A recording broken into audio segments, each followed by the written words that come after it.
शेवटी तो दिवस उजाडला ज्याची मी खूप आतुरतेने वाट बघत होतो. भंडारा. हो, जवळच्याच ओम शांती सेंटरमध्ये आज भंडारा आहे ही गुप्त माहिती मला माझ्या वडिलांनी दिली.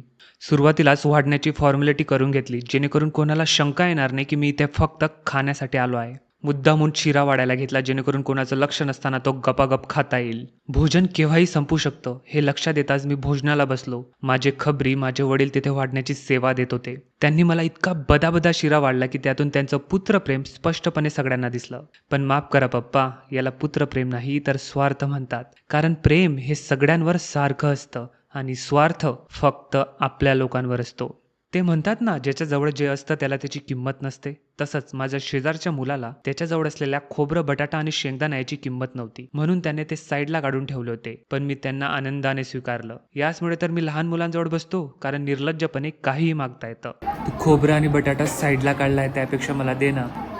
तू दे ना तुझ्या हाताने. खोबरं पण. थँक्यू. शेंगदाणा लागला तर तो पण दे. आजूबाजूचे सगळे लोक उठून गेले, पण पुत्रप्रेमाचा शिरा अजूनही माझ्याकडून संपत नव्हता. भोजन झाल्यावर मी तिथे वाढण्याची सेवा देणारच होतो, पण आजींचं मधुर आवाजातलं गाणं ऐकून मी तिथून लवकरच पळ काढला.